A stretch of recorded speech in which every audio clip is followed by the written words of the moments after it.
Ever felt held back in life? Unsure how to connect with others? The audiobook, You're Not Shy, unlocks the secrets to mastering emotional intelligence and social skills. Discover how to confidently navigate any social situation, build genuine connections, and thrive in personal and professional relationships. Without these skills, you risk missing out on life-changing opportunities and deep, meaningful connections. Transform your social life, boost your career, and become the best version of yourself. Don't let shyness define you. Your journey to emotional intelligence and social skills mastery starts here. Before we go on, I invite you to download the free bundle, which includes the ebook version of this book and an executive summary of all the chapters with key takeaways. Studies show that engaging with content in multiple formats significantly enhances learning and retention. Click the first link in the description to claim your free bundle now and maximize your learning potential. It's free, but it won't be for long, so make sure to grab it while you can. Chapter 1. Starting Within. The bustling cafe was filled with the usual morning crowd, a sea of faces buried in smartphones or laptops. Yet amidst the chaos, one person stood out. She wasn't frantically checking emails or scrolling through social media. Instead, she sat quietly, a small notebook open before her, pen poised thoughtfully over the page. Her eyes held a spark of determination, a glimmer of hope. This was the beginning of her journey, a journey you're about to embark on yourself. Emotional intelligence and social skills aren't innate talents reserved for a chosen few. They are skills that can be learned, honed, and mastered by anyone willing to put in the effort. This book is your guide to that transformation, and it all starts here, within yourself. The path to mastering emotional intelligence and social skills begins with a fundamental shift in perspective. It's about embracing the belief that you can change, grow, and improve. This mindset, known as a growth mindset, is the cornerstone of personal development. It's the difference between saying, "I'm just not a people person," and "I haven't mastered social skills yet, but I can learn." As you begin this journey, it's crucial to understand what you can realistically achieve in the short term. By the time you finish this book for the first time, you should have developed a clear understanding of what emotional intelligence is and why it matters in both your personal and professional life. You'll recognize how your emotions influence your thoughts and behaviors, and how they impact your interactions with others. Moreover, you'll have begun to cultivate a growth mindset toward enhancing your social skills.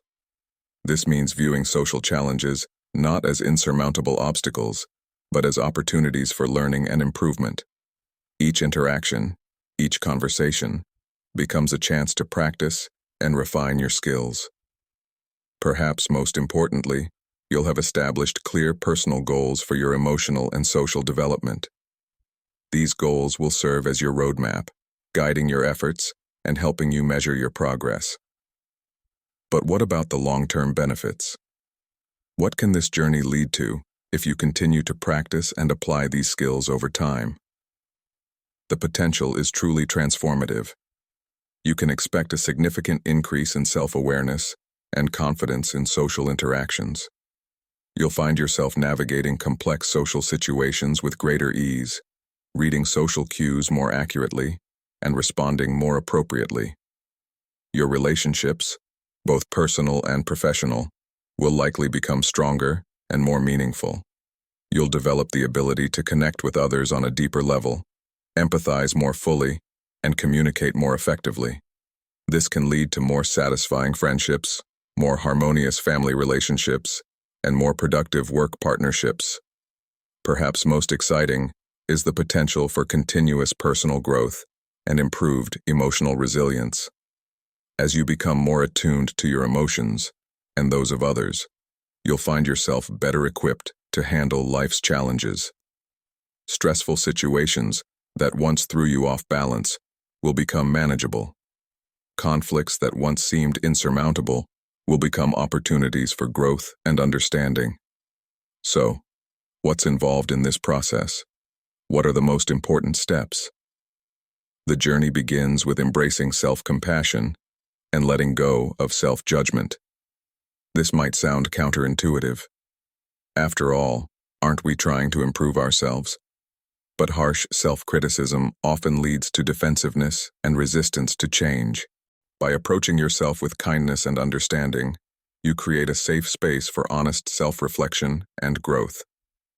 Next comes the crucial step of setting intentional goals for your development. These goals should be specific, measurable, achievable, relevant, and time-bound, SMART. They might include objectives like practice active listening in 3 conversations this week, or identify and manage my emotional triggers in stressful work situations. The third key step is committing to daily practices that enhance emotional intelligence. This might involve mindfulness exercises, journaling about your emotions, or deliberately practicing empathy in your interactions. The key is consistency. Small daily efforts compound over time to create significant change. Why are these steps important, and why are they in this order? Self-compassion comes first, because it creates the psychological safety necessary for honest self-reflection and growth.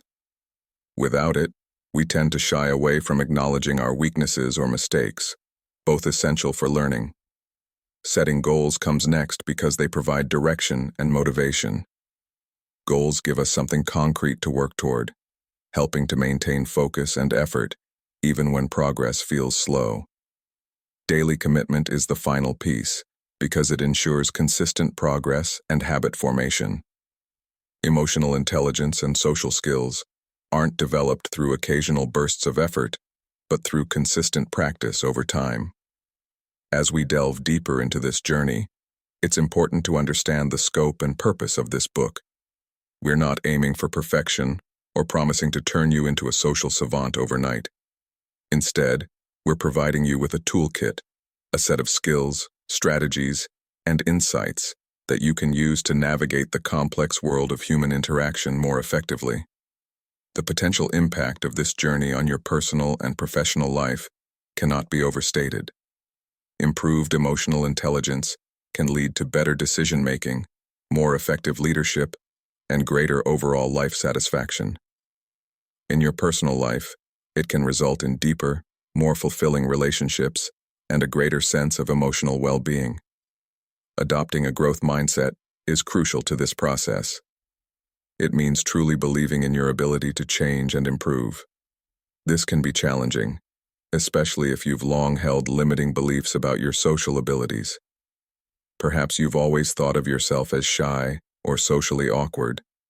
These labels can become self-fulfilling prophecies if we let them. But with a growth mindset, you can reframe these challenges as opportunities for growth. That networking event that once filled you with dread, it becomes a chance to practice your conversation skills. That difficult conversation you've been avoiding, it's an opportunity to enhance your emotional regulation and communication abilities. As you prepare for this transformation, it's important to build self-compassion and patience with yourself. Change takes time, and there will inevitably be setbacks along the way. Treat these as learning experiences rather than failures. Be kind to yourself, as you would be to a friend learning a new skill. Cultivating optimism and setting positive expectations can also significantly impact your journey. Believe in your ability to improve, and visualize the positive changes you want to see in your life. This doesn't mean ignoring challenges or difficulties, but rather approaching them with a sense of hope and determination. Finally, consider establishing a supportive environment for your development. This might involve sharing your goals with trusted friends or family members who can encourage you along the way. It could mean joining a support group or finding a mentor who has already walked this path. Surrounding yourself with positivity and support can make a world of difference in your journey. As we conclude this first chapter, take a moment to reflect on where you are and where you want to be. Recognize that by picking up this book, You've already taken the first step on an incredible journey of self-discovery and growth. The path ahead may not always be easy, but it promises to be deeply rewarding. Remember, every expert was once a beginner. Every socially adept individual you admire once stood where you stand now, at the beginning of their journey. The difference lies not in innate talent, but in the willingness to learn, grow, and persevere. In the 3 control emotions imagine standing S that follow. We'll delve deeper into specific strategies and techniques for enhancing your emotional intelligence and social skills. We'll explore how to truly know yourself, control your emotions, understand others, build rapport, handle conflict, lead conversations, and maintain healthy boundaries. But for now, take a deep breath. Take a deep breath. Acknowledge the courage it takes to embark on this journey of self-improvement. As you turn the page to the next chapter, know that you're not just reading a book. You're taking the first steps toward a more emotionally intelligent, socially adept, and ultimately more fulfilling life. The journey of 1,000 miles begins with a single step. You've taken that step. Now, let's explore what lies beyond the mirror of self-reflection and discover the incredible potential that resides within you. Before we continue, make sure to subscribe to Tamuda for USA and activate notifications to receive more self-improvement tips that will supercharge your growth. Don't forget to give this video a thumbs up and share it with your friends. It really helps the channel grow. Thank you for your support. Chapter 2 and 3. Know yourself. Have you ever felt like a stranger in your own skin, as though your emotions were a foreign language you couldn't quite decipher? You're not alone. In our fast-paced world, it's all too easy to lose touch with ourselves, to become disconnected from our inner workings. But what if I told you that the key to unlocking your full potential in emotional intelligence and social skills lies within you? This chapter is all about embarking on a journey of self-discovery. It's about peeling back the layers of your psyche, uncovering the hidden depths of your emotions, and truly getting to know the person you are at your core. It might sound daunting, even a little scary, but I promise you, it's a journey worth taking. So why is this so important? Why should you care about knowing yourself? Imagine trying to navigate a complex maze while blindfolded. That's what it's like trying to master emotional intelligence and social skills without self-awareness. You might stumble upon the right path occasionally, but more often than not, you'll find yourself hitting dead ends and going in circles. Self-awareness is like removing that blindfold. It allows you to see the maze clearly, understand its twists and turns, and navigate it with confidence. When you truly know yourself, you gain the power to regulate your emotions more effectively. Instead of being at the mercy of your feelings, you become their master. But it goes beyond just managing your emotions. Understanding yourself enhances the authenticity of your interactions with others. Think about it.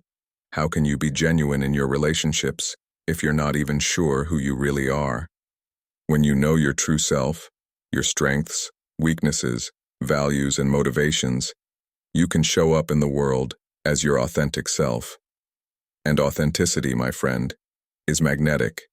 It draws people to you and fosters deeper, more meaningful connections.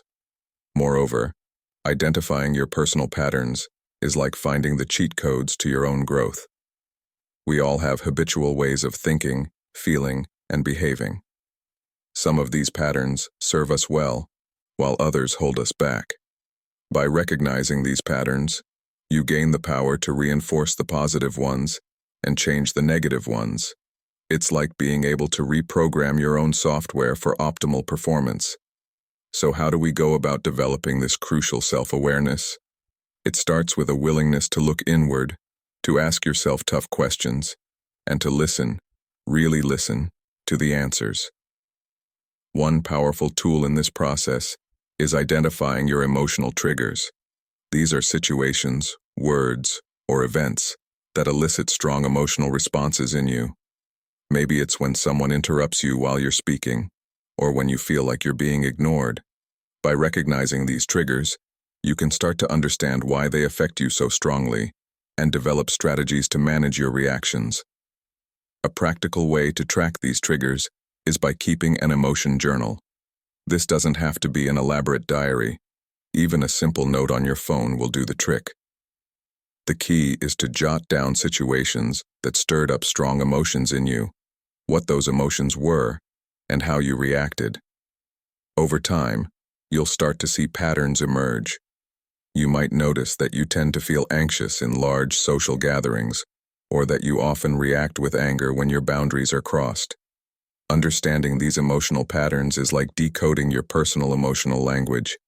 It allows you to connect the dots between your emotions, thoughts, and behaviors. You might realize that your tendency to procrastinate is rooted in a fear of failure, or that your habit of overworking stems from a deep-seated need for validation. These insights are gold. They give you the power to address the root causes of your behaviors, rather than just treating the symptoms.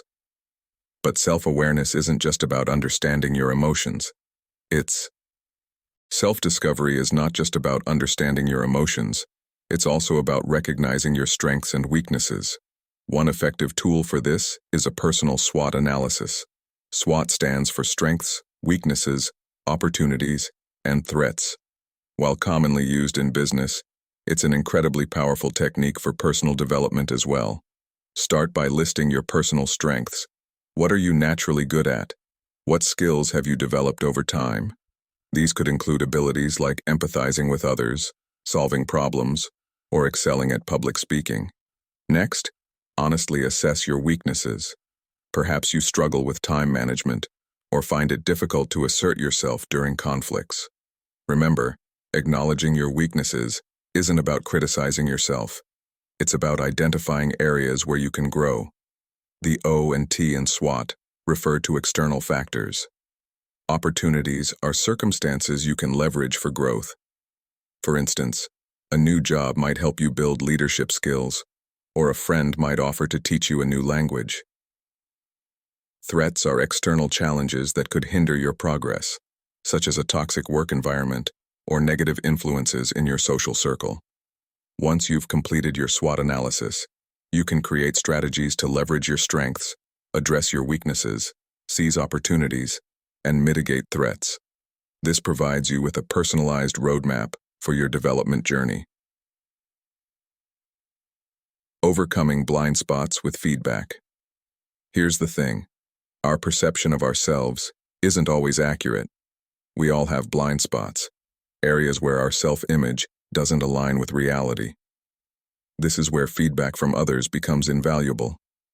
Seek input from trusted friends, family members, or colleagues. Their insights can reveal strengths you might be undervaluing or weaknesses you haven't noticed. When asking for feedback, approach it with an open mind. It's natural to feel defensive, but try to see criticism as valuable information rather than a personal attack. Ask specific questions like, "What do you think are my greatest strengths?"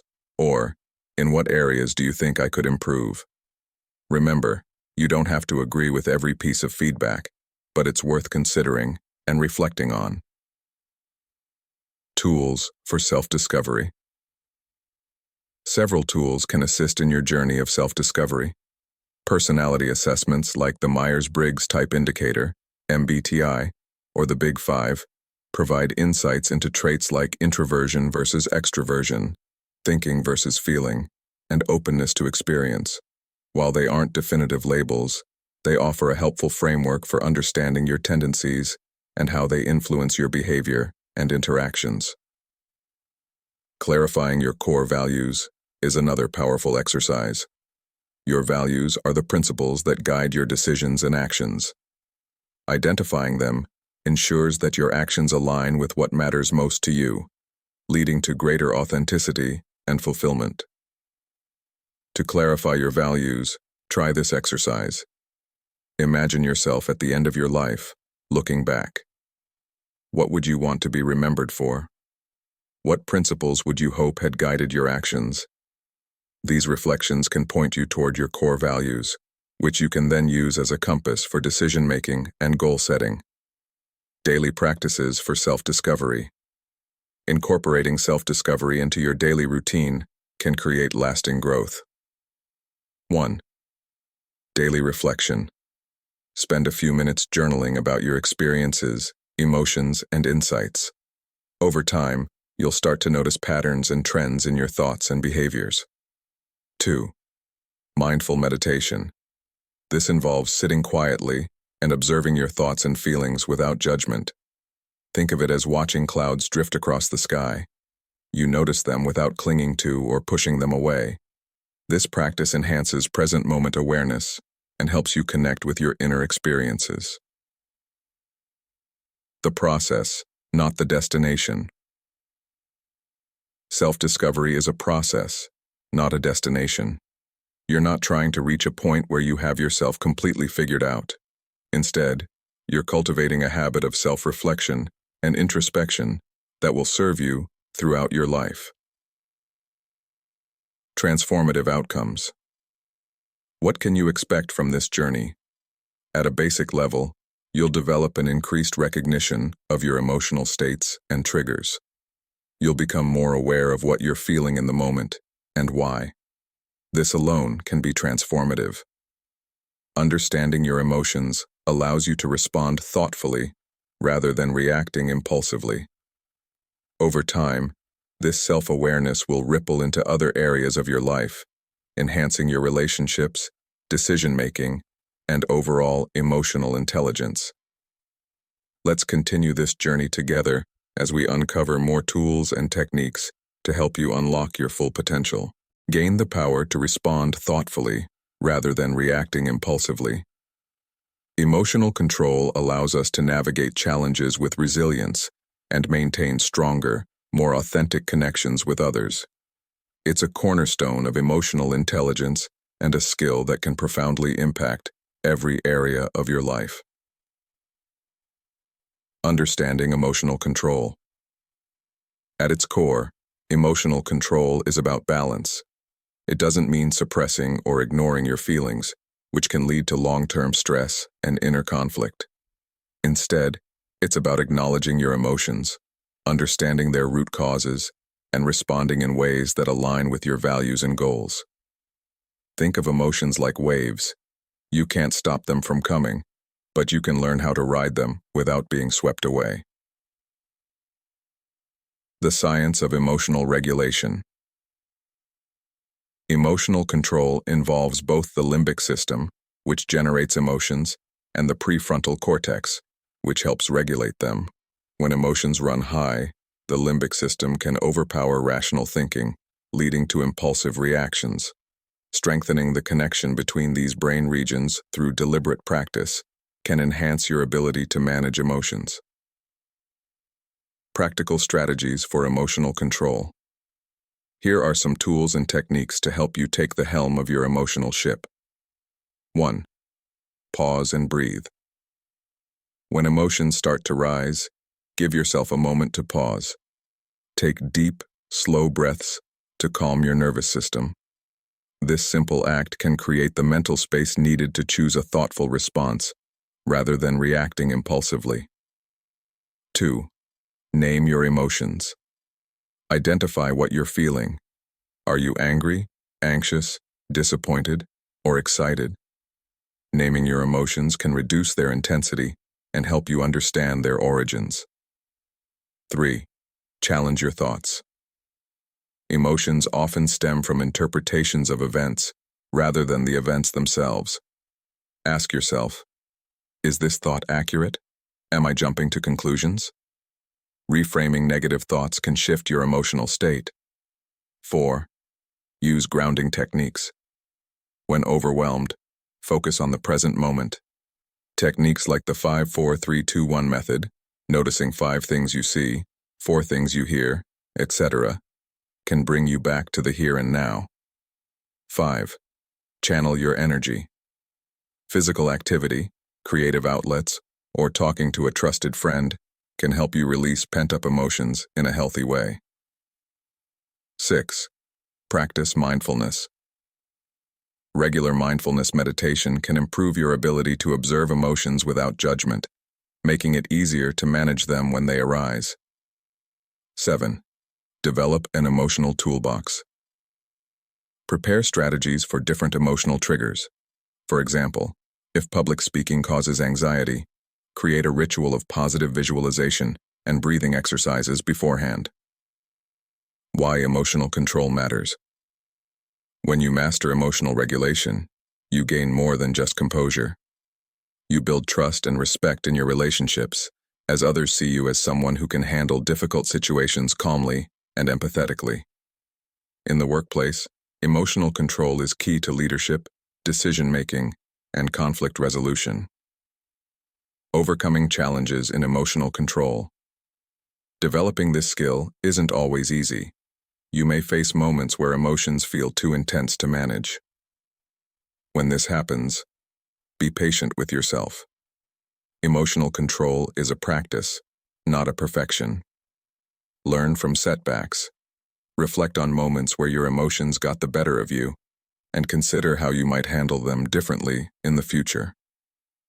Seek support.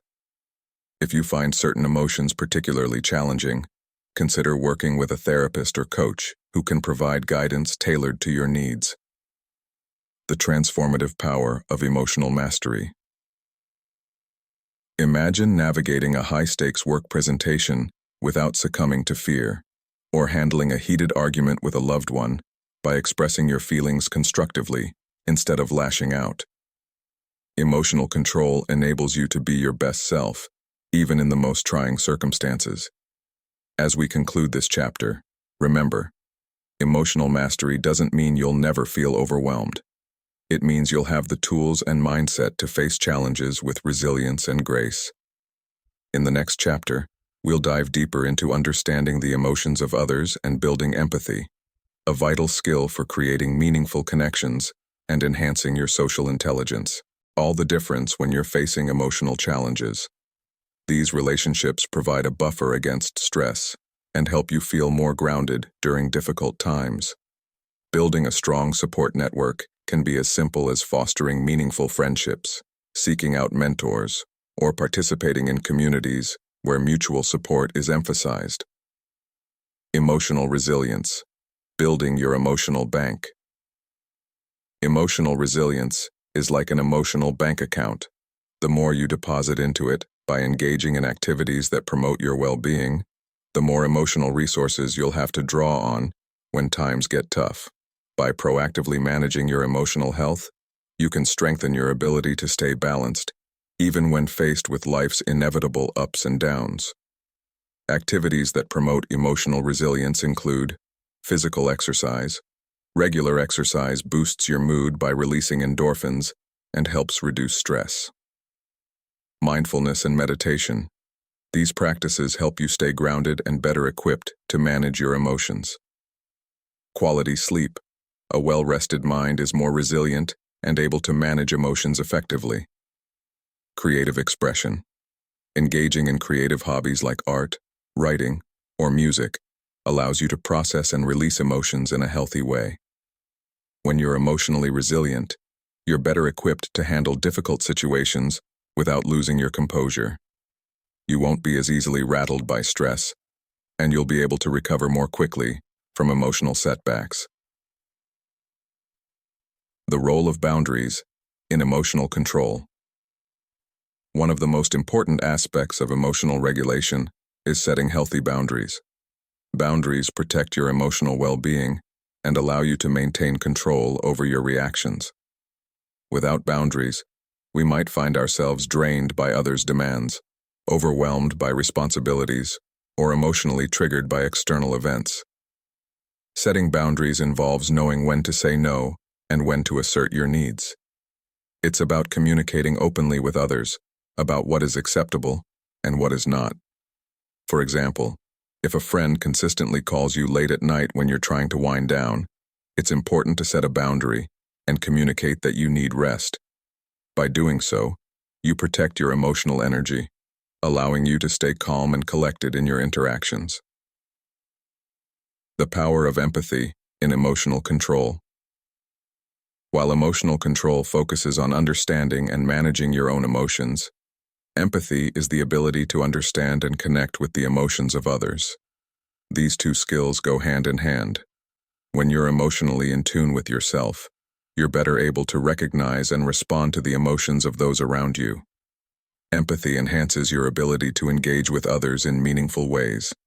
It allows you to offer genuine support, offer comfort during difficult times, and diffuse tense situations with understanding rather than reacting defensively. By practicing empathy, you can create deeper connections and strengthen relationships, which in turn helps you maintain emotional balance. Putting it all together, emotional control in action. Let's look at an example of how emotional control can play out in real life. Imagine you're at work and receive critical feedback during a meeting. Instead of reacting defensively or getting upset, you take a deep breath, listen to the feedback without judgment, and ask for clarification if needed. Afterward, you reflect on the feedback objectively, determine what changes you can make, and use the experience to grow. In this scenario, emotional control allowed you to stay calm, listen attentively, and turn a potentially negative situation into a learning opportunity. The result is that your emotional intelligence is enhanced, and you maintain professionalism while also building trust with your colleagues. The ongoing journey of emotional control. Remember, emotional control is an ongoing journey, not a destination. It requires regular practice, self-awareness, and a commitment to growth. While you may not always get it right, each attempt to regulate your emotions is a step toward mastering your emotional landscape. In the next chapter, we'll explore the power of empathy and dive deeper into understanding how connecting with others on an emotional level can elevate your social intelligence and strengthen your relationships. We're building on the foundation of self-awareness and emotional control to create deeper, more meaningful connections with those around us. A world of difference. When you're facing challenges, nurture your relationships, be there for others, and don't be afraid to reach out when you need support. Another key to developing resilience is learning from setbacks. Every challenging situation presents an opportunity for growth if we approach it with the right mindset. After a difficult experience, take some time to reflect. What emotions came up for you? How did you handle them? What worked well, and what could you do differently next time? By treating each experience as a learning opportunity, you can continually refine your emotional regulation skills. Now, let's talk about some practical exercises to enhance your emotional control. We've already mentioned mindfulness meditation, which is a powerful tool for developing present moment awareness. Try to set aside at least 10 minutes each day for a mindfulness practice. You might use a guided meditation app to start, or simply sit quietly and focus on your breath. Another useful tool is keeping a thought record sheet. This involves documenting situations that trigger strong emotions, noting your automatic thoughts in those moments, and identifying any cognitive distortions like all or nothing thinking or catastrophizing. By regularly practicing this, you'll become more adept at recognizing and challenging unhelpful thought patterns. Creating a personalized stress management plan can also be incredibly helpful. This involves identifying your common stressors, your typical reactions to stress, and strategies that work for you to manage it. Having this plan in place can help you respond more effectively when stressful situations arise. As you embark on this journey of developing emotional control, it's important to have realistic expectations. A good initial outcome might be an improved ability to remain calm in mildly stressful situations. You might find yourself taking a deep breath and pausing before responding to a mildly annoying email, rather than firing off an angry reply. An excellent outcome would be consistent emotional control, even under significant stress. This might look like maintaining your composure during a heated argument, or staying focused and calm during a high-pressure work situation. The best possible outcome is mastery of emotional responses, leading to enhanced relationships and decision-making. At this level, you're not just managing your emotions, you're using them as valuable information to guide your actions. You're able to empathize deeply with others while maintaining your own emotional balance. Your decisions are informed by your emotions, but not controlled by them. Of course, developing emotional control isn't without its challenges. You might find it difficult to recognize automatic negative thoughts at first. The key here is practice. Regularly check in with yourself throughout the day. What are you feeling? What thoughts are accompanying those feelings? Over time, you'll become more adept at catching those thoughts as they arise. Consistency in practicing emotional regulation techniques can also be a challenge. Our lives are busy, and it's easy to let these practices slip. One way to address this is by setting reminders and integrating these practices into your daily routine.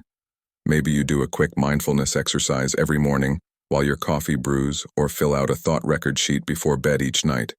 Finally, you might feel frustrated if you don't see rapid progress. Remember, developing emotional control is a skill, like any other.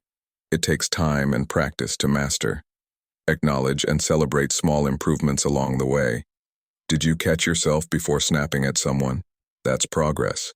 Were you able to calm yourself down more quickly after getting upset? That's progress too. As we conclude this chapter, I want you to remember that emotional control is not about suppressing or denying your emotions. It's about developing a healthier, more balanced relationship with them. It's about being able to feel deeply while also maintaining your equilibrium. It's about using your emotions as valuable information rather than being controlled by them. You've taken the first steps towards mastering your emotional responses. You've learned about mindfulness, cognitive reframing, and building resilience. You've explored practical exercises to enhance your emotional control. But this is just the beginning. In the next chapter, we'll delve into a realm that many find mysterious and challenging: the world of other people's emotions. How can we navigate this complex landscape? How can we understand and connect with others on a deeper level?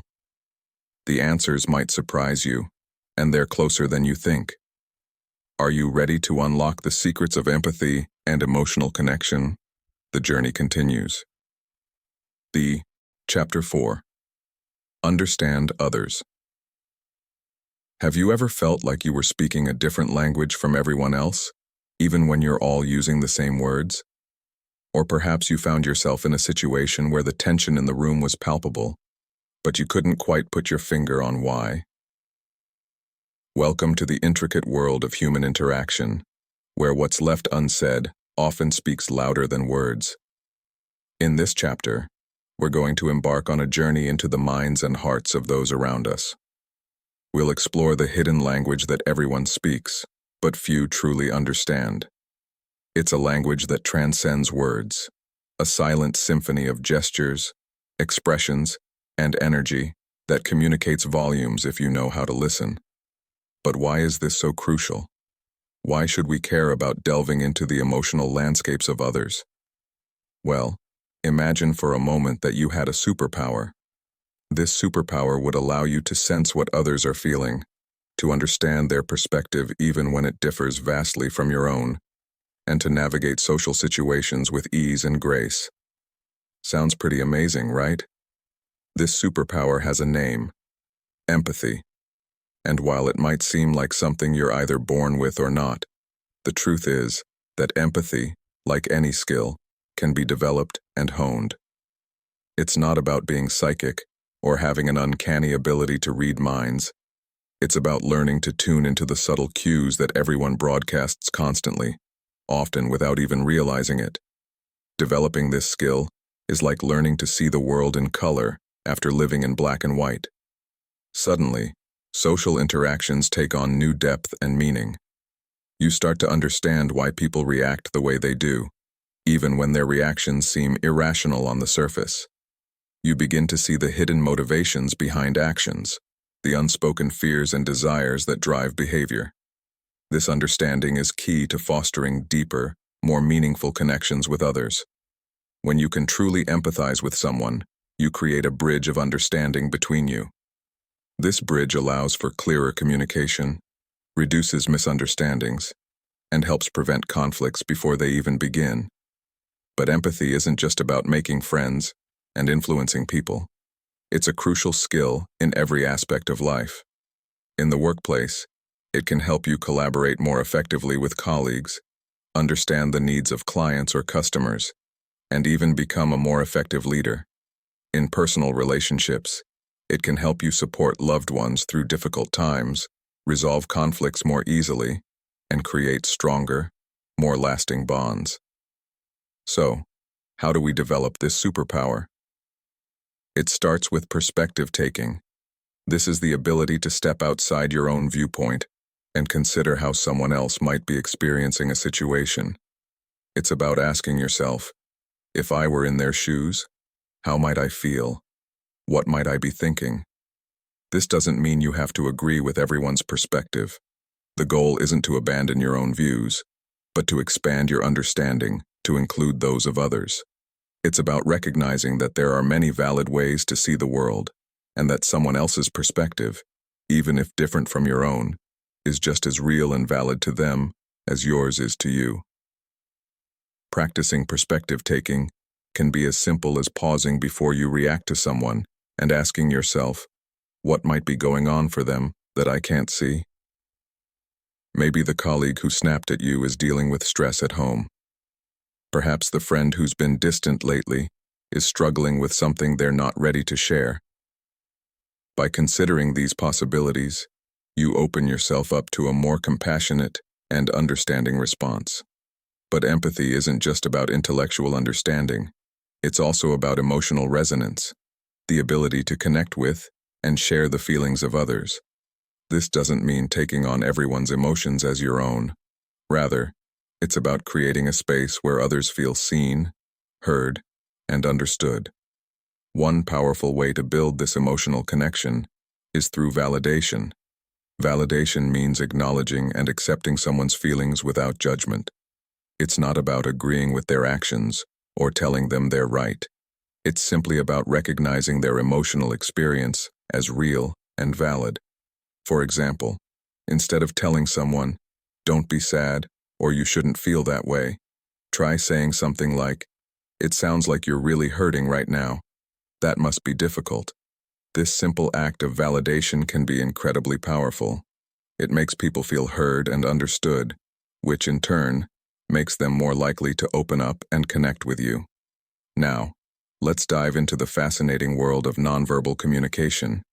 Did you know that a significant portion of our communication happens without words? Our bodies are constantly sending out signals about how we feel, often without our conscious awareness. Learning to read these signals is like gaining access to a secret language that everyone speaks, but few understand. Let's start with the basics of body language. The way someone stands or sits can tell you a lot about how they're feeling. Open postures, arms uncrossed, body facing towards you, generally indicate openness and engagement.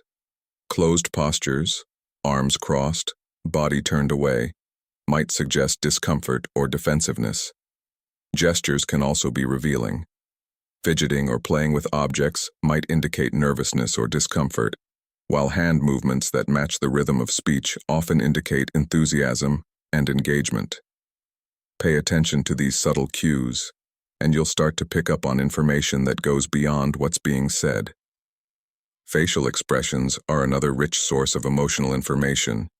We all know the basic expressions of happiness, sadness, anger, and surprise. But did you know that there are also micro-expressions? These are fleeting expressions that flash across someone's face for just a fraction of a second, often revealing true feelings that the person is trying to hide. Learning to spot these micro-expressions takes practice, but it can provide invaluable insights. A quick flash of contempt during an otherwise pleasant conversation might indicate underlying issues. A brief expression of fear in response to a seemingly innocuous comment could reveal hidden anxieties. But remember, interpreting nonverbal cues isn't about making assumptions or jumping to conclusions. It's about gathering information and using it to inform your interactions. If you notice someone's body language seems closed off, for example, you might adjust your approach to help them feel more comfortable.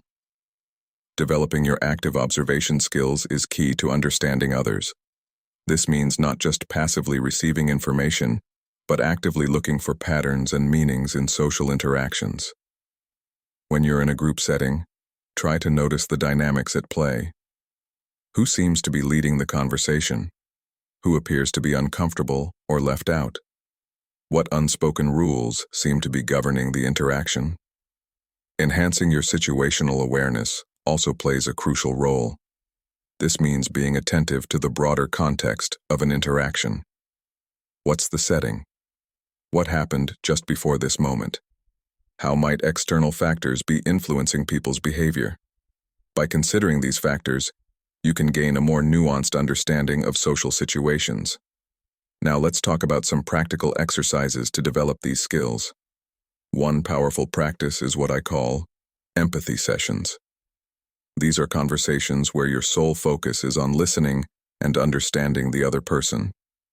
Try to set aside your own opinions and reactions, and instead, focus entirely on trying to see the world from their perspective. Ask open-ended questions that encourage them to share more. Practice validating their feelings without judgment. Another useful exercise is keeping a nonverbal cue journal throughout your day. Make note of the body language and facial expressions you observe in others. What do you think these cues might be communicating? Over time, you'll start to notice patterns and improve your ability to interpret these silent signals. Role-playing scenarios can also be incredibly helpful. Find a friend or family member who's willing to practice with you. Take turns acting out different emotional states or social situations, and try to interpret each other's nonverbal cues and emotional states. This kind of practice can help you become more comfortable reading and responding to social cues in real-life situations. As you embark on this journey of understanding others, it's important to have realistic expectations. A good initial outcome might be an improved ability to recognize basic emotions in others. You might find yourself noticing when a friend seems sad or anxious, even if they haven't explicitly said so. An excellent outcome would be the skillful interpretation of subtle social cues. At this level, you're picking up on nuanced emotional states and responding appropriately. You might notice the slight tension in a colleague's voice that indicates stress, or the subtle shift in posture that suggests someone is becoming uncomfortable with a topic. The best possible outcome is the ability to form deep empathetic connections and anticipate others' needs. At this level, you're not just reading emotions, you're understanding the complex web of thoughts, feelings, and experiences that drive behavior. You're able to connect with others on a profound level, offering support and insight where it's needed most. Understanding in ways that truly resonate is essential. Of course, developing these skills isn't without its challenges. One common issue is misreading nonverbal signals. It's important to remember that body language and facial expressions can be ambiguous. What looks like anger might actually be concentration. What seems like disinterest could be fatigue. The solution here is twofold. First, continue practicing your observation skills. The more you observe, the more accurate your interpretations will become. Second, don't be afraid to seek clarification. You can always ask open-ended questions to check your understanding.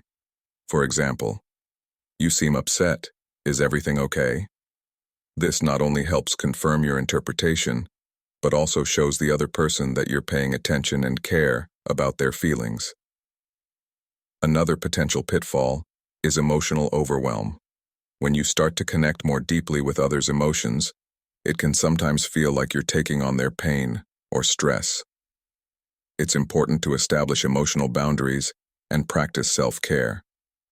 Remember, empathy isn't about absorbing others' emotions, but about understanding and supporting them while maintaining your own emotional balance.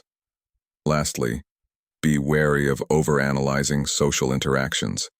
While it's valuable to be observant, you don't want to become so focused on analyzing every little cue that you lose the natural flow of the interaction. Strive for a balance between observation and natural engagement.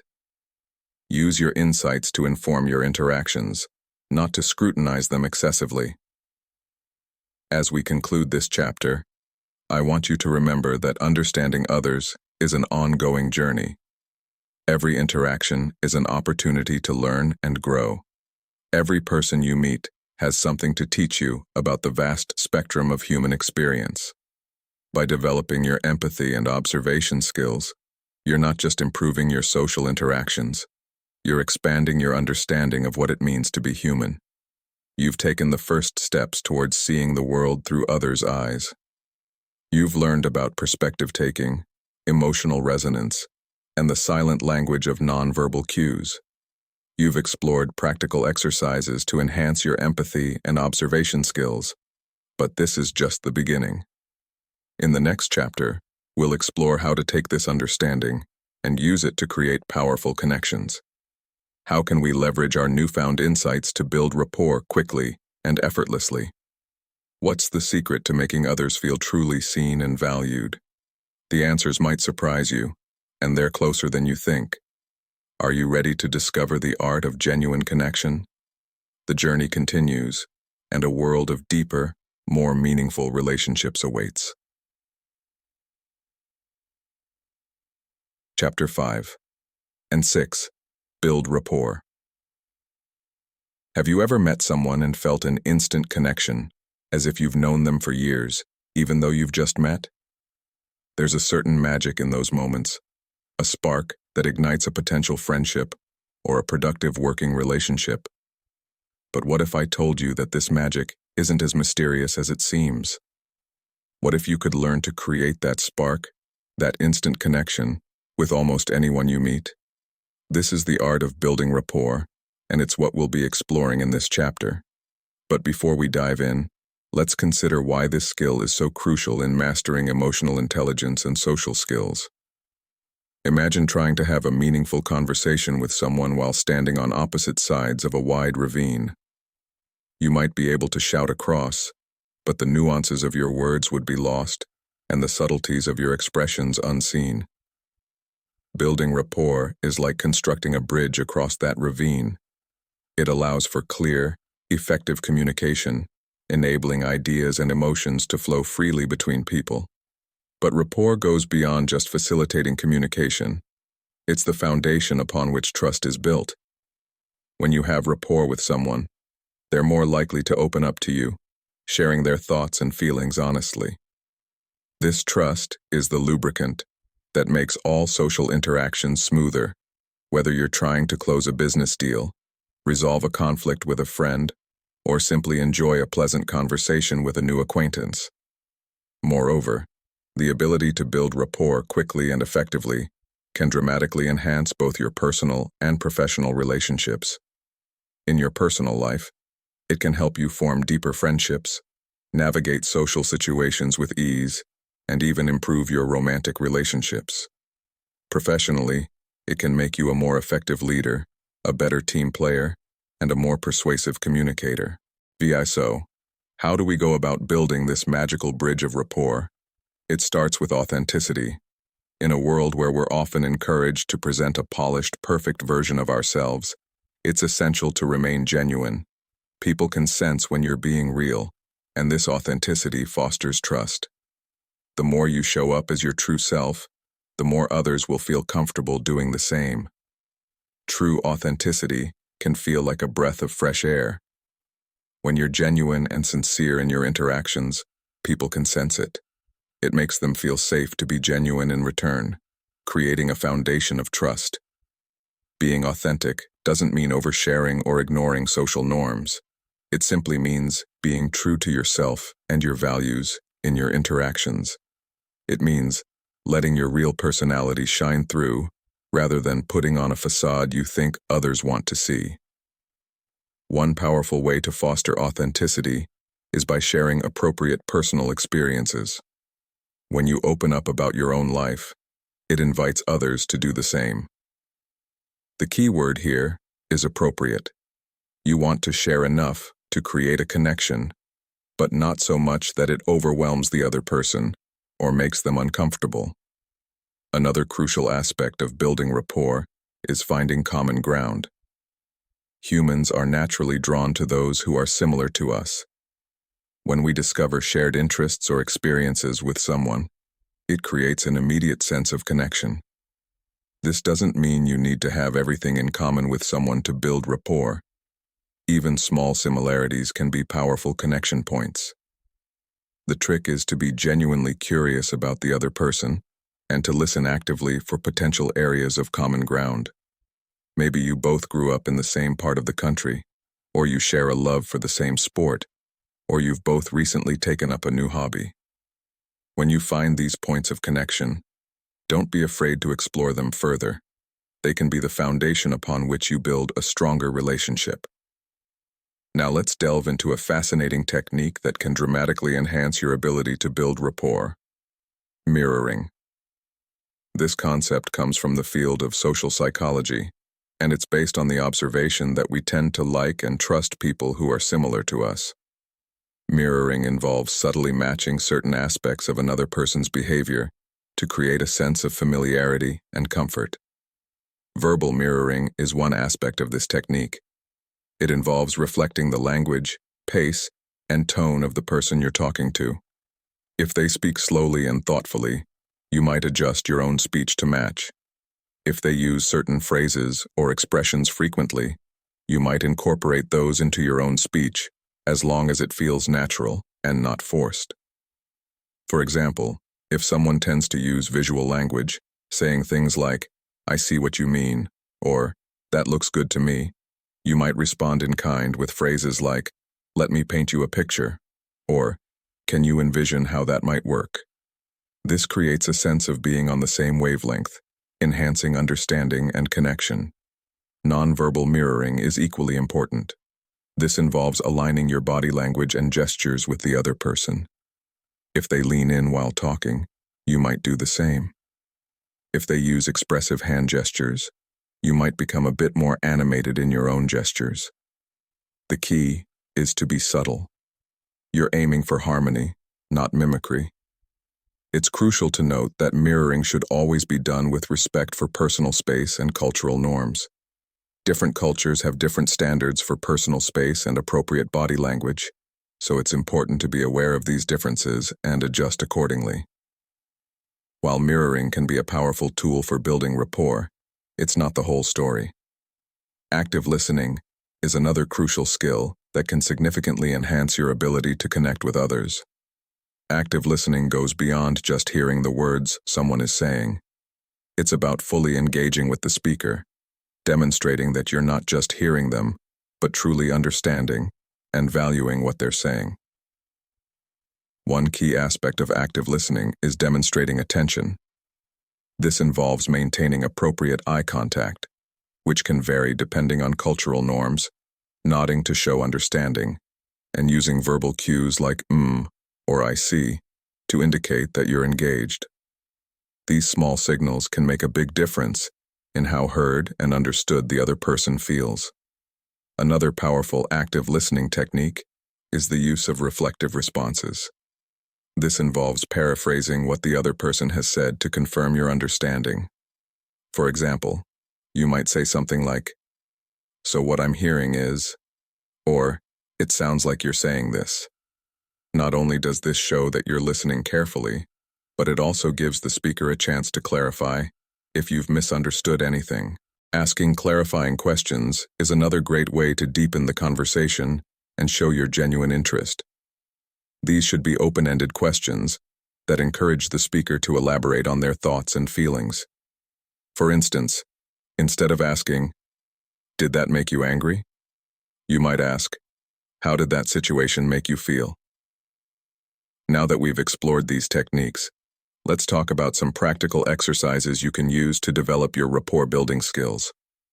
One effective practice is mirroring roleplay. Find a friend or family member who's willing to help you practice. Take turns leading conversations while the other person tries to mirror your verbal and nonverbal cues, then switch roles. This can help you become more aware of these subtle aspects of communication and feel more comfortable adjusting your own style. Active listening drills can also be incredibly helpful. Try having conversations where your sole focus is on listening.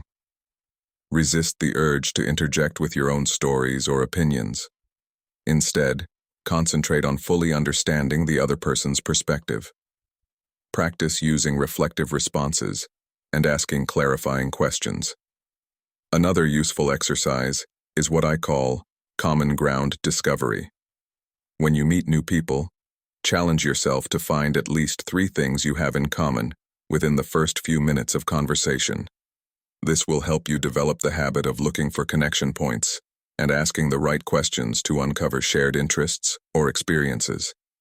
As you work on developing these skills, it's important to have realistic expectations about the outcomes. A good initial outcome might be the ability to establish comfortable interactions with others. You'll find that conversations flow more easily, and you'll feel more at ease in social situations. An excellent outcome would be the ability to quickly build trust and rapport in various settings. You'll notice that people open up to you more readily, and you're able to establish productive working relationships or friendships more easily. The best possible outcome is the ability to form lasting connections that lead to meaningful relationships. At this level, you're not just making small talk or having pleasant interactions. You're creating deep, authentic connections that can enrich your life and the lives of those around you. Of course, as with any skill, there can be pitfalls along the way. One common issue is coming across as insincere or manipulative when trying to build rapport. This often happens when people try to force connections or overdo mirroring techniques. The solution is to always ensure your interactions are grounded in authenticity. Use these techniques as tools to enhance your natural communication style, not to create a false persona. Another potential issue is misaligning with someone's communication style. You might try to mirror someone's energetic, fast-paced speech when they're actually in a more reflective mood. The key here is to pay close attention to the other person's cues and be willing to adjust your approach. Remember, building rapport is about creating comfort and connection, so be flexible in your approach. Lastly, you might sometimes find it difficult to find common ground with someone. In these situations, the best approach is to come prepared with open-ended questions and show genuine curiosity about the other person's experiences and perspectives. Even if you don't share many common interests, you can still connect over shared human experiences and emotions. As we wrap up this chapter, I want you to remember that building rapport is both an art and a science. It requires practice, patience, and a genuine interest in others. But with time and effort, you can develop the ability to create meaningful connections with almost anyone you meet. You've learned about the power of authenticity, the technique of mirroring, and the importance of active listening.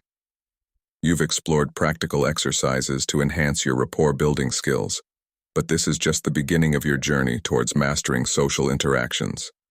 In the next chapter, we'll explore a crucial skill that can make or break relationships, influence career trajectories, and determine the course of important negotiations. It's a skill that many people fear, but when mastered, it can be one of the most powerful tools in your social arsenal. Are you ready to face the challenge head-on and emerge stronger on the other side? The path ahead may surprise you, but I promise it's a journey worth taking. Social and emotional arsenal.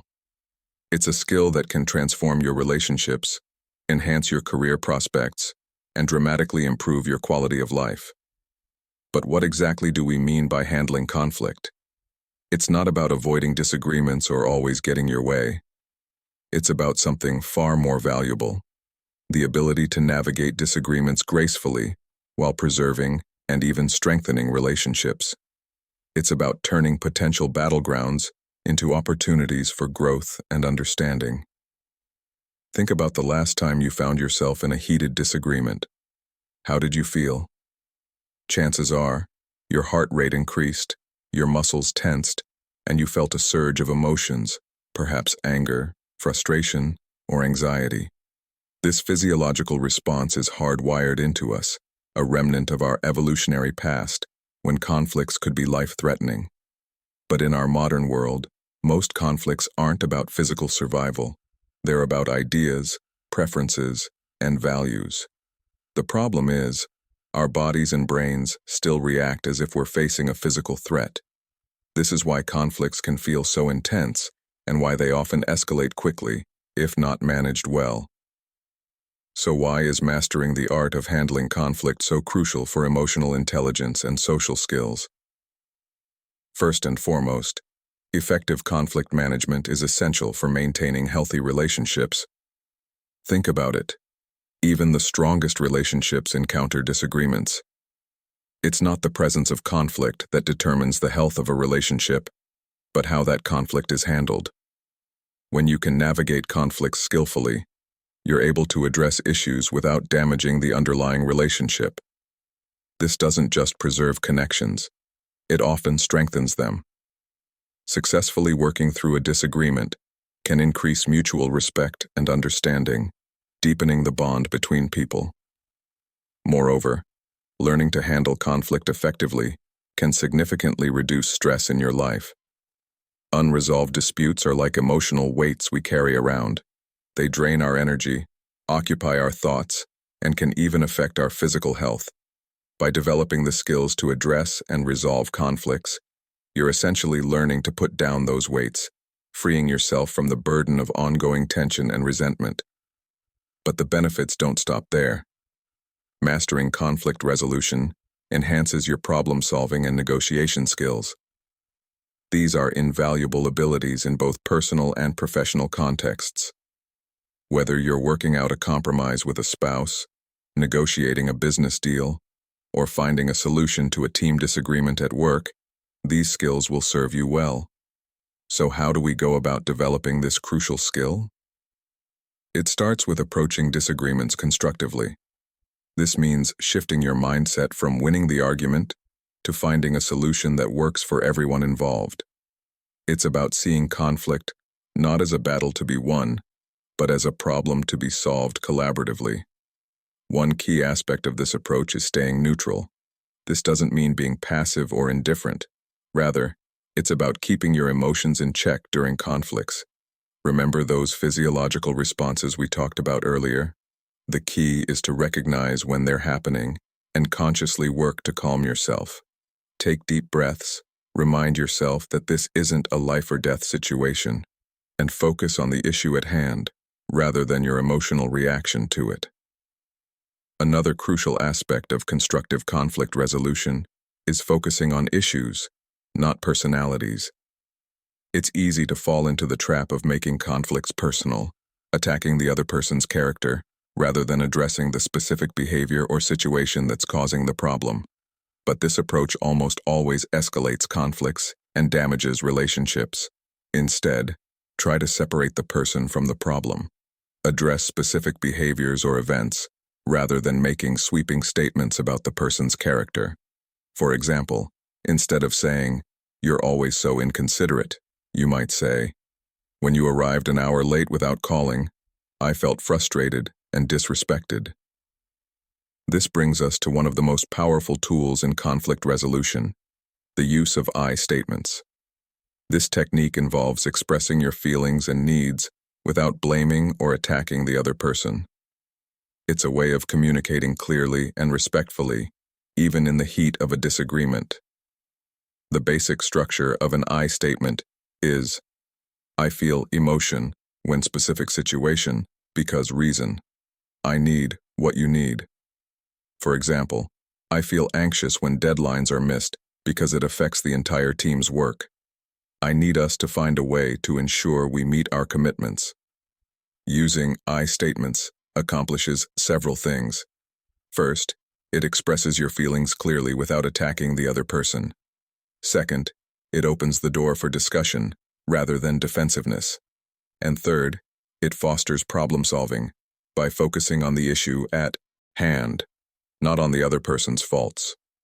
Feelings and needs clearly, helping the other person understand your perspective. Second, it avoids triggering defensiveness in the other person as you're not attacking or blaming them. Finally, it keeps the focus on finding a solution rather than assigning fault. But effective communication during conflict isn't just about how you express yourself. It's equally important to listen, really listen, to the other person. This means allowing them to express themselves fully, without interruption. It means making a genuine effort to understand their perspective, even if you disagree with it. One powerful technique for this is reflective listening. This involves paraphrasing what the other person has said to ensure you've understood correctly. For example, you might say, "So, what I'm hearing is that you feel overwhelmed by your workload and need more support. Is that right?" This not only helps clarify their position, but also shows that you're making a real effort to understand. When it comes to actually resolving conflicts, there are several strategies you can employ. One is to focus on finding common solutions. This involves collaborating with the other person to identify outcomes that are acceptable to both parties. It's not about one person winning and the other losing, but about finding a way forward that addresses everyone's core needs and concerns. This often involves a willingness to compromise. Compromise doesn't mean giving up what's important to you.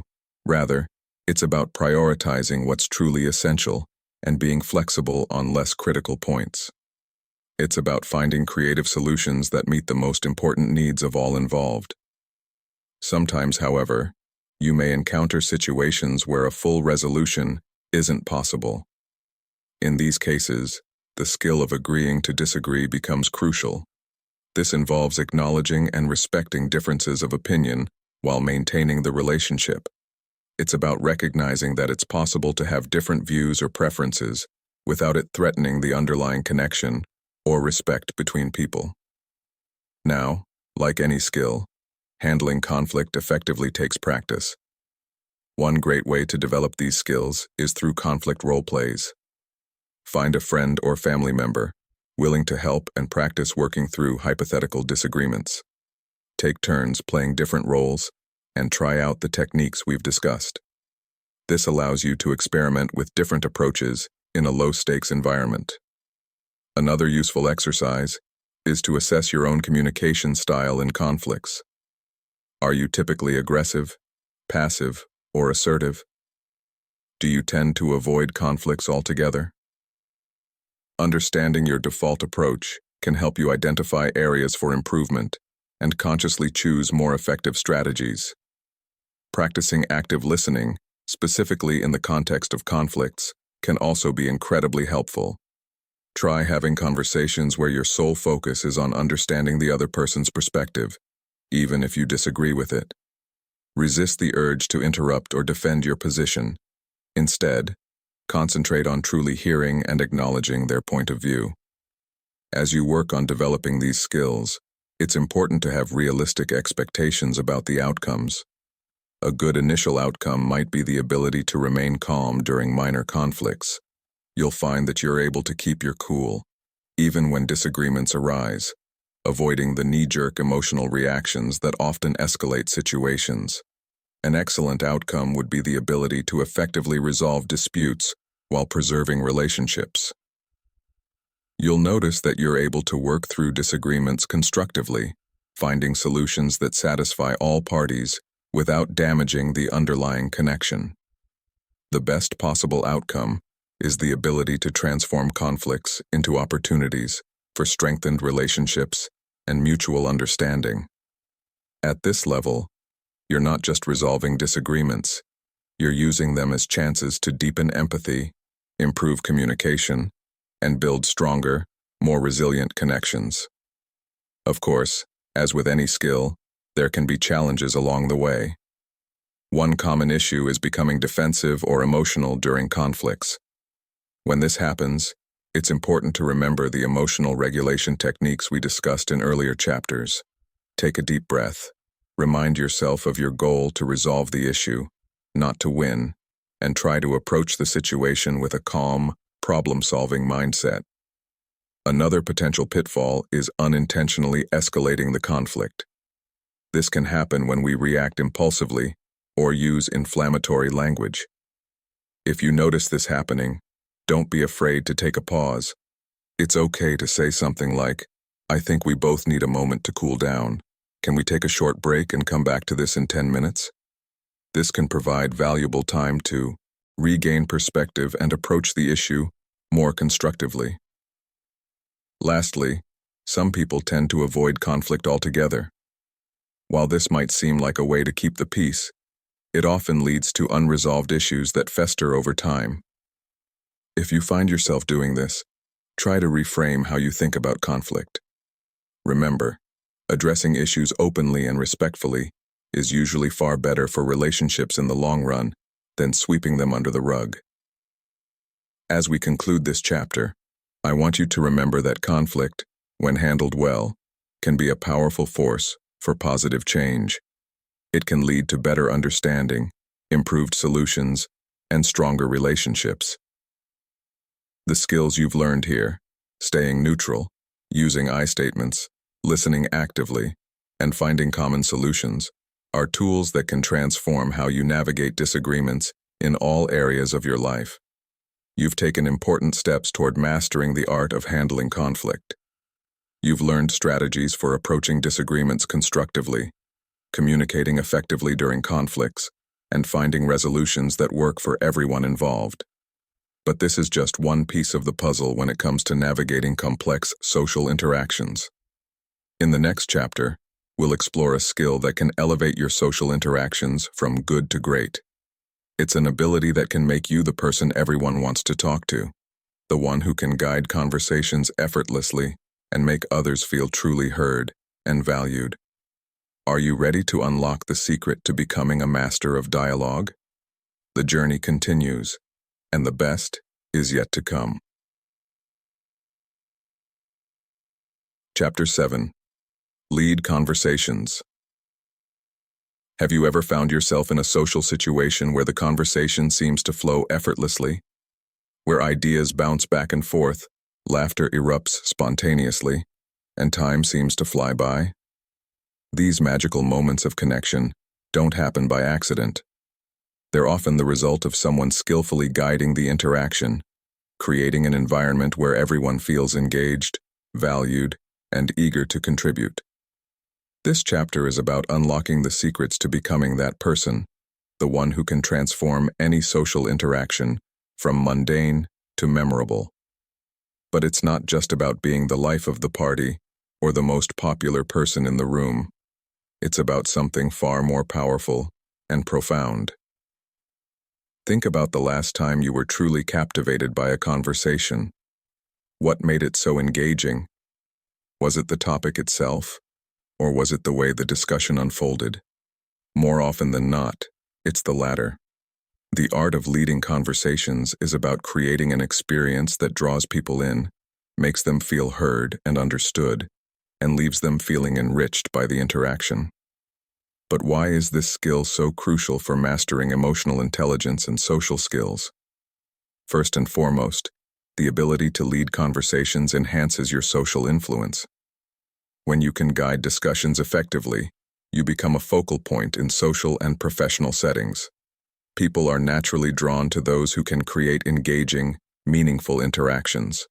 Moreover, mastering this skill makes your interactions more rewarding, not just for others, but for you as well.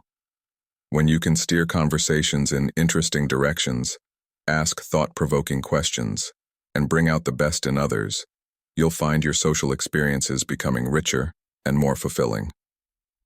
Lastly, the ability to lead conversations is a powerful tool for achieving your personal and professional communication goals. Whether you're networking at a business event, building rapport with a potential client, or simply trying to deepen your personal relationships, the skill of guiding conversations can help you create the outcomes you desire. So, how do we go about developing this crucial skill? It starts with understanding that every conversation has a purpose, even if it's just to connect and enjoy each other's company. Setting conversational goals doesn't mean having a rigid agenda for every interaction. Rather, it's about having a general idea of what you'd like to achieve or experience in the conversation. For instance, if you're at a networking event, Your goal might be to learn about other people's work and find potential areas of collaboration. In a social setting with friends, your goal might be to ensure everyone feels included and has a good time. By having a clear intention, you can subtly steer the discussion in ways that align with these goals. One key aspect of guiding social interactions is mastering the art of smooth transitions. Have you ever been in a conversation that seemed to lurch from topic to topic, creating a sense of disconnection or awkwardness? Skilled conversationalists know how to seamlessly shift from one subject to another, maintaining a natural flow throughout the interaction. This doesn't mean forcing connections where there are none. Instead, it's about being attentive to the natural evolution of the conversation and recognizing opportunities to introduce new topics or explore different angles. It might involve picking up on a detail someone mentioned earlier and circling back to it, or finding an interesting link between two seemingly unrelated subjects. For example, if someone mentions they recently took up painting as a hobby, you might transition to discussing the importance of creative outlets in our busy lives, or you could segue into talking about favorite museums or art exhibitions. The key is to make these transitions feel organic and natural, not forced or abrupt. Now let's talk about one of the most powerful tools in a conversationalist's arsenal: open-ended questions. These are questions that can't be answered with a simple yes or no. They invite the other person to share more deeply, encouraging them to express their thoughts, feelings, and experiences.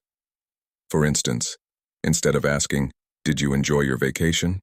you might ask, "What was the most memorable part of your trip?"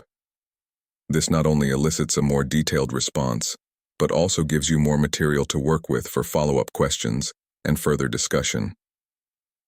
Open-ended questions are also great for stimulating thoughtful dialogue. They can challenge people to think more deeply about a topic or consider new perspectives.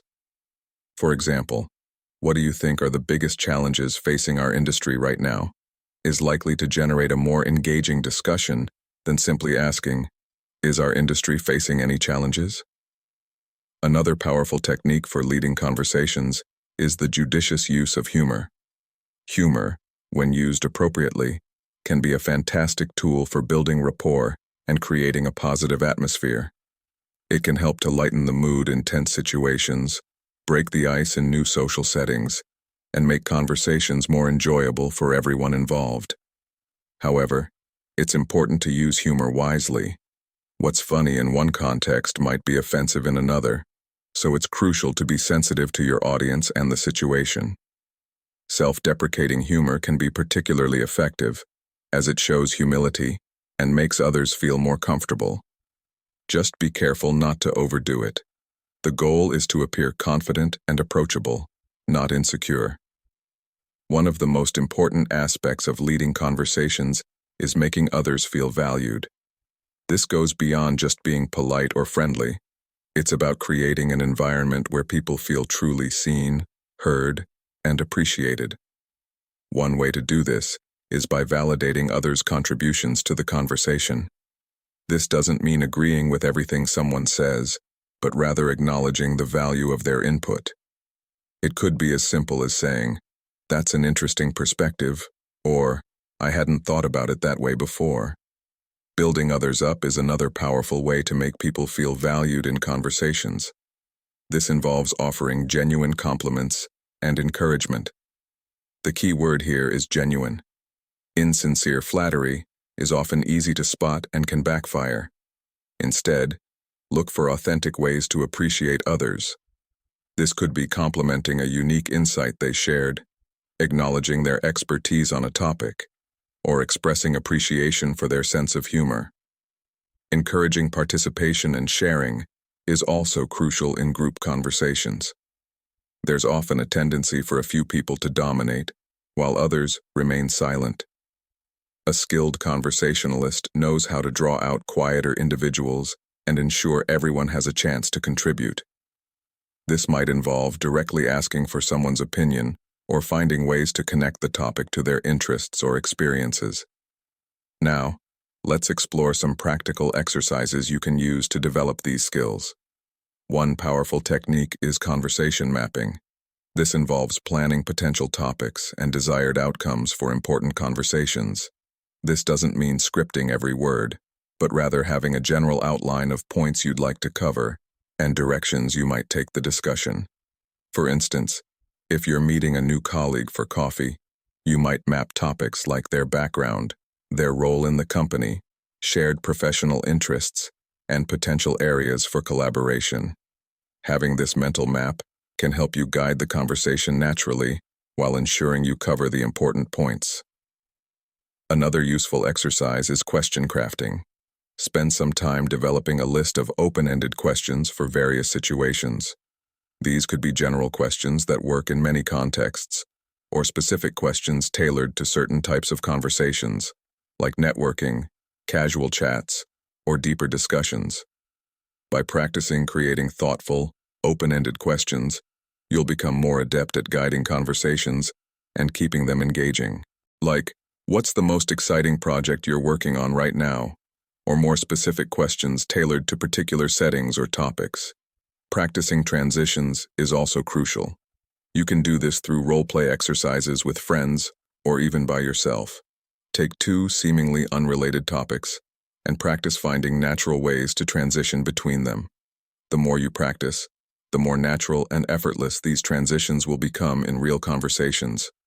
As you work on developing these skills, it's important to have realistic expectations about the outcomes. A good initial outcome might be increased confidence in initiating conversations. You'll find yourself more comfortable starting discussions and less anxious in social situations. An excellent outcome would be the ability to lead engaging discussions that others genuinely enjoy. You'll notice people seeking you out in social settings, eager to talk with you because they know the conversation will be interesting and rewarding. The best possible outcome is mastery in influencing conversations in ways that lead to personal and professional opportunities. At this level, you're not just having enjoyable chats, you're using your conversational skills to build meaningful relationships, advance your career, and achieve your goals. Of course, as with any skill, there can be challenges along the way. One common issue is unintentionally dominating the conversation. In your enthusiasm to lead the discussion, you might find yourself talking too much and not giving others enough space to contribute. The solution is to practice active listening and consciously create opportunities for others to speak. Remember, leading a conversation is about guiding the interaction, not monopolizing it. Another potential pitfall is when topics fall flat or cause discomfort. This can happen even with the best intentions. The key is to be attentive to others' reactions and be ready to steer the conversation in a different direction if needed. If you notice people seeming disengaged or uncomfortable, don't be afraid to change course. You might say something like, "That reminds me, I wanted to ask you about," and introduce a new topic. Lastly, you might find it challenging to transition smoothly between topics at first. This is a skill that takes practice to master. One helpful strategy is to prepare future transitional phrases that you can use in various situations. Phrases like, "That's interesting," "It reminds me of," or "Speaking of which," can help you bridge between topics more smoothly. As we conclude this chapter, I want you to remember that becoming a skilled conversationalist is a journey, not a destination. Every interaction is an opportunity to practice and refine your skills. The more you engage in conversations with intention and awareness, the more natural these techniques will become. You've learned about setting conversational goals, making smooth transitions, asking open-ended questions, using humor effectively, and making others feel valued. You've explored practical exercises to enhance your conversation leading skills. But this is just one piece of the puzzle when it comes to mastering social interactions. In the next chapter, we'll delve into a crucial aspect of social dynamics that many people struggle with. It's a skill that can dramatically improve your relationships, boost your self-esteem, and help you navigate the complexities of human interaction with grace and confidence. Are you ready to discover the secret to maintaining your integrity while nurturing your connections? The journey continues, And what comes next might just transform how you approach every relationship in your life. Chapter 8. Maintain boundaries. Imagine standing at the edge of a beautiful garden. This garden represents your life, your emotions, and your energy. It's filled with vibrant flowers, lush greenery, and peaceful pathways. Now picture this garden without any fences or borders. Anyone could wander in at any time, trampling the delicate blooms and disrupting the tranquility. How long would this garden remain beautiful and thriving? This chapter is about learning to build and maintain the fences around your personal garden. But these aren't rigid, impenetrable walls. They're more like flexible, transparent boundaries that allow you to control what comes in and what goes out.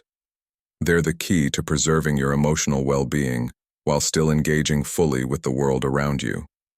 But what exactly do we mean by boundaries? It's a term that's often used but rarely fully understood. Boundaries are the invisible lines that define where you end and others begin. They're the limits you set in relationships, in work, and in life that protect your physical and emotional space. They're not about shutting people out, but about creating a healthy space for yourself within your relationships.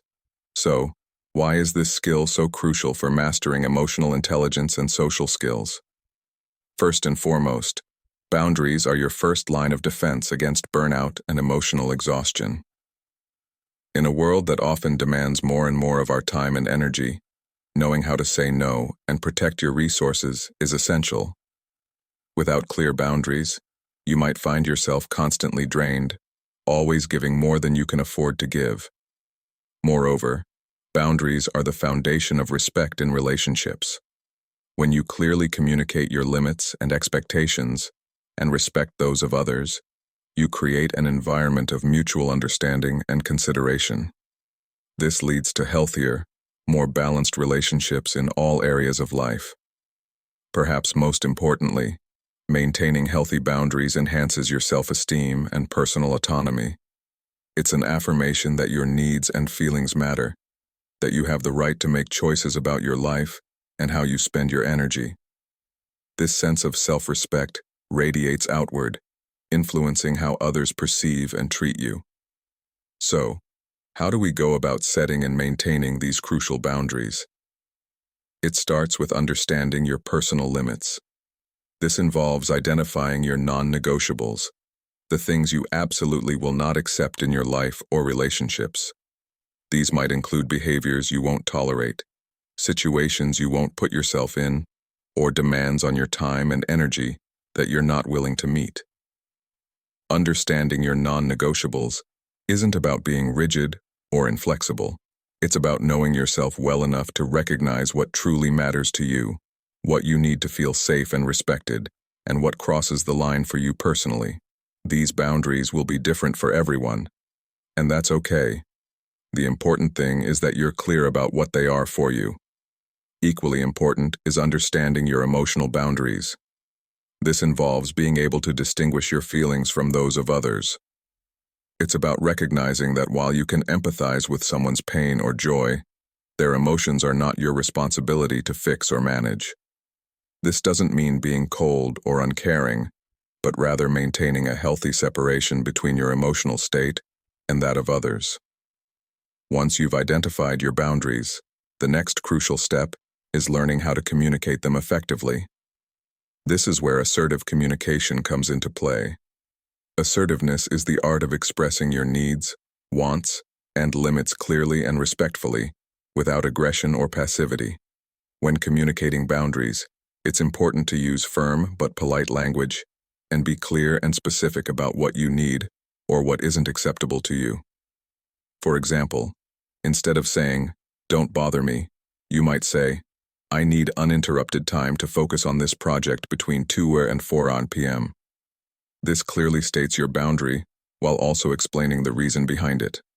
One of the most challenging aspects of maintaining boundaries for many people is learning to say no gracefully. In a world that often equates busyness with importance, saying no can feel like you're missing out or letting others down. But remember, Every time you say yes to something, you're saying no to something else, often to your own needs or priorities. Saying no doesn't have to be harsh or confrontational. You can decline requests politely and even offer alternatives when appropriate. For instance, I'm not able to take on that project right now, but I'd be happy to review the final draft if that would be helpful. This maintains your boundary while still offering support in a way that works for you. Protecting your well-being is at the heart of maintaining healthy boundaries. This involves prioritizing self-care and managing your energy levels. Self-care isn't selfish. It's necessary. It's about recognizing that you can't pour from an empty cup. By allocating time for rest and personal activities, you're ensuring that you have the energy and emotional resources to engage fully in your relationships and responsibilities. Part of this involves learning to recognize the signs of overwhelm. These might include physical symptoms like fatigue or headaches, emotional signs like irritability or anxiety, or behavioral changes like procrastination or withdrawal. When you notice these signs, it's a cue to reinforce your boundaries and perhaps step back to recharge. Managing your energy levels also means finding a balance between social interactions and personal time. While connections with others are vital for our well-being, most people also need some amount of solitude to recharge. Understanding your own needs in this regard and setting limits on your commitments accordingly is key to maintaining a healthy balance, crucial for maintaining your emotional equilibrium. Now let's explore some practical exercises you can use to develop and strengthen your boundary-setting skills. One useful tool is a boundary identification worksheet. This involves listing different areas of your life: work, family, friendships, romantic relationships, and identifying where you need to establish or reinforce boundaries in each area. Be specific about what behaviors or situations you need to address. Role-playing can also be an incredibly effective way to practice asserting your boundaries. Find a trusted friend or family member and act out scenarios where you need to communicate a boundary. This might feel awkward at first, but it's a safe way to practice using assertive language and standing firm in your limits. Reflective journaling is another powerful exercise for developing stronger boundaries. Write about experiences where your boundaries were respected and how that felt. Also, reflect on times when your boundaries were crossed. What happened? How did you respond? What might you do differently in the future? This kind of reflection can help you identify patterns and areas for improvement in your boundary setting. As you work on developing these skills, it's important to have realistic expectations about the outcomes. A good initial outcome might be the ability to set basic boundaries without excessive discomfort. You'll find yourself able to say no to unreasonable requests or communicate your needs without feeling overwhelmed by guilt or anxiety. An excellent outcome would be consistently maintaining your boundaries and feeling respected in your relationships. You'll notice that people in your life understand and honor your limits, and you'll be able to navigate complex social situations without compromising your well-being. The best possible outcome is developing empowered relationships where boundaries enhance mutual respect and understanding. At this level, your boundaries aren't just protective measures, but tools for creating deeper, more authentic connections. You and the people in your life understand each other's needs and limits, leading to relationships characterized by trust, respect, and genuine intimacy. Of course, as with any skill, there can be challenges along the way. One common issue is the fear of upsetting others. It's natural to want to please people and avoid conflict, but remember that healthy boundaries benefit everyone involved. They prevent resentment, miscommunication, and burnout. Remind yourself that by setting clear boundaries, you're actually contributing to healthier, more sustainable relationships. Another potential problem is when others ignore or push against your boundaries. This can be frustrating and disheartening. The key here is to reinforce your boundaries firmly and consistently. If someone continues to disregard your limits, it may be necessary to reevaluate the health of that relationship. Remember, Respect for your boundaries is a fundamental aspect of a healthy relationship. On the flip side, some people might find themselves setting overly rigid boundaries that lead to isolation. While it's important to protect your emotional well-being, it's also crucial to remain open to connection and growth. If you find that your boundaries are preventing you from forming close relationships or engaging in meaningful experiences, it might be time to reassess. The goal is to find a balance where your boundaries are flexible enough to allow for intimacy and growth, yet firm enough to protect your core needs and values. As we conclude this chapter, I want you to remember that maintaining boundaries is an ongoing process. It's not about building impenetrable walls, but about creating flexible, transparent fences that allow you to engage with the world on your own terms. Your boundaries may shift and evolve as you grow, and your circumstances change, and that's okay. The important thing is that you remain attuned to your needs and committed to honoring them. You've learned about identifying your personal limits, communicating your boundaries assertively, and protecting your well-being. You've explored practical exercises to enhance your boundary-setting skills. But this journey of self-discovery and interpersonal mastery doesn't end here. In the final chapter, we'll tie everything together and look towards the future. We'll explore how all these skills, from self-awareness to emotional regulation, from understanding others to maintaining boundaries, come together to create a more emotionally intelligent, socially adept you. Are you ready to step into a new phase of personal growth and social mastery? The culmination of our journey awaits, and what lies beyond might just surprise you. Chapter 9: Beyond the Mirror. As we reach the final chapter of this journey, take a moment to pause and reflect. Think back to where you were when you first opened this book. Perhaps you felt uncertain in social situations, struggled to understand your own emotions, or found it challenging to connect deeply with others. Now, as you stand at the threshold of this last chapter, you're not the same person you were then. You've grown, evolved, and acquired a powerful set of tools that can transform your social and emotional life. This chapter is about looking beyond the mirror, not just seeing your reflection, but envisioning the person you're becoming and the life you're creating with your newfound skills. It's about recognizing the profound transformation you've undergone and understanding how to carry these changes forward into every aspect of your life. Let's start by acknowledging the empowerment you've gained through this journey. You've developed a deep understanding of yourself, learning to recognize and manage your emotions with skill and grace. You've honed your ability to understand others, to read the subtle cues of nonverbal communication, and to empathize with different perspectives. You've learned to build rapport quickly, navigate conflicts constructively, and lead conversations with confidence and purpose.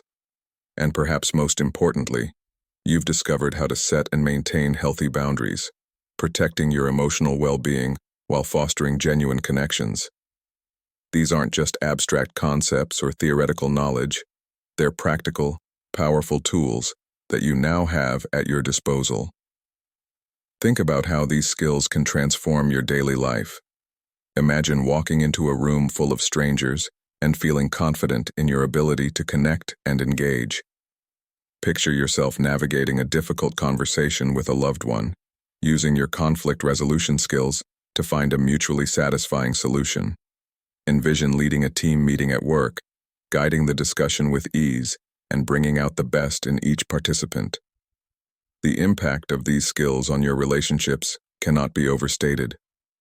With your enhanced emotional intelligence and social skills, you're now equipped to build deeper, more authentic connections with others. You can communicate more effectively, expressing your thoughts and feelings clearly while also truly hearing and understanding others. Conflicts, which once might have seemed insurmountable, can now become opportunities for growth and deeper understanding. Think about how this might play out in your personal life. Perhaps you'll find yourself having more meaningful conversations with your partner, really listening and empathizing with their perspective. Maybe you'll be able to navigate family dynamics with more grace, understanding the underlying emotions and needs that drive behavior. In friendships, you might find yourself forming deeper bonds and creating a supportive network of authentic relationships. In your professional life, these skills can be equally transformative. You'll be able to navigate office politics with more ease, understanding the social dynamics at play, and positioning yourself effectively in meetings and presentations. You can lead conversations confidently, influencing outcomes and inspiring others. Your ability to build rapport quickly can open doors to new opportunities, while your conflict resolution skills can make you an invaluable team member and leader. But perhaps the most profound change is in how you'll be able to maintain your own emotional well-being throughout all of this. By setting and maintaining healthy boundaries, you can engage fully in your relationships and work without fear of burnout or emotional exhaustion. You'll be able to say no when necessary, to protect your time and energy, and ensure that you're showing up as your best self in all areas of your life. As you continue to practice and integrate these skills, you'll find that they become more and more natural over time. What once required conscious effort will start to feel effortless. You'll develop habits that reinforce these skills, naturally weaving them into the fabric of your daily life. As this happens, you'll likely notice increased confidence and reduced anxiety in social situations. The energy you once spent worrying about how to act or what to say can now be channeled into genuine engagement and connection. Take a moment now to reflect on your growth since beginning this journey. Think about specific situations where you've noticed a change in your behavior or reactions. Perhaps there was a conflict you handled with newfound grace, or a connection you forged that would have been difficult for you before. Celebrate these achievements, no matter how small they may seem. Each is a testament to your growth and a stepping stone to further development. At the same time, be mindful that growth is an ongoing process. There will always be new situations to navigate, new challenges to face. But now, equipped with a solid foundation of emotional intelligence and social skills, you have the tools to face these challenges with confidence. This is just the beginning of a lifelong journey of personal growth, one that will continue to evolve as you do. Honest with yourself about areas where you still see room for improvement. Maybe you still struggle with asserting boundaries in certain relationships, or find it challenging to regulate your emotions in high-stress situations.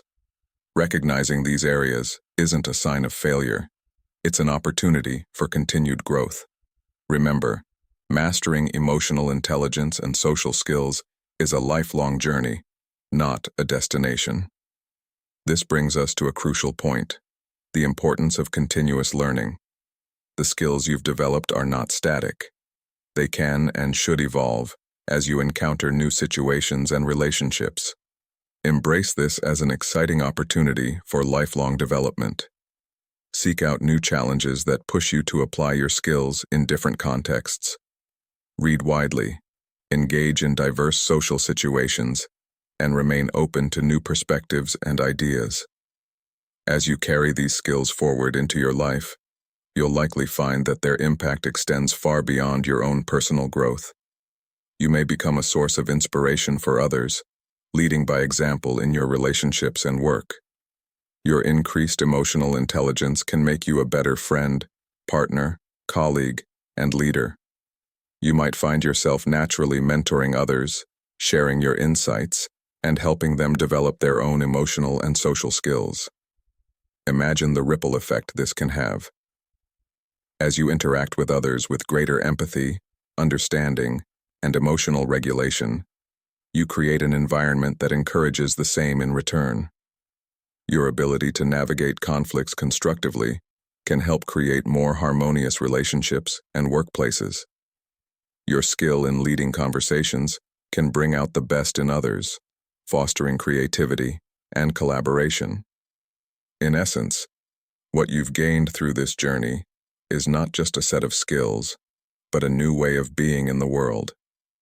You've developed a deeper understanding of yourself and others, a greater capacity for meaningful connection, and the ability to navigate the complexities of human interaction with grace and authenticity.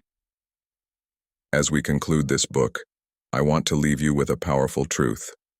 The person you've become through this journey, more self-aware, emotionally intelligent, and socially skilled, is the person you've always had the potential to be. These skills were always within you, waiting to be developed and honed. What you've done is unlock that potential, bringing forth a version of yourself that can engage more fully, connect more deeply, and live more authentically. This is the true power of emotional intelligence and social skills.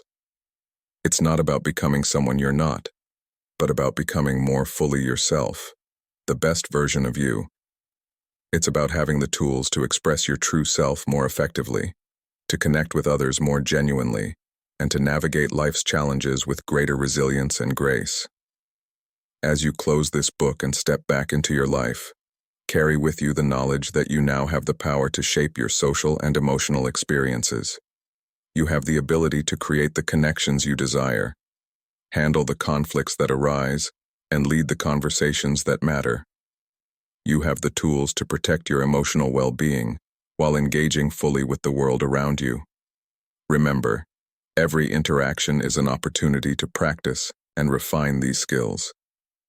Every challenge is a chance to apply what you've learned in new ways, and every day is a new beginning on this lifelong journey of growth and self-discovery. You started this book looking for ways to master emotional intelligence and social skills. You end it not just with new skills, but with a new understanding of yourself and your potential. You are not shy. You are empowered, capable, and ready to create the social and emotional life you desire. The journey doesn't end here. In fact, it's just beginning. As you step into the world with your newfound emotional intelligence and social skills, you'll encounter new challenges and opportunities. You'll find yourself in situations where understanding others isn't enough. You need to influence them. Perhaps you've already noticed moments where you wished you could be more persuasive, more compelling in your interactions. There's a whole new level of mastery waiting for you. What if you could not only connect with others, but also guide them toward mutual benefits? The next step in your transformation awaits in the audiobook, Persuasion Mastery: How to Get Anything You Want from Anyone. Discover how to ethically influence others and achieve your goals while creating win-win situations. Tap the center of the video now to continue your transformation journey.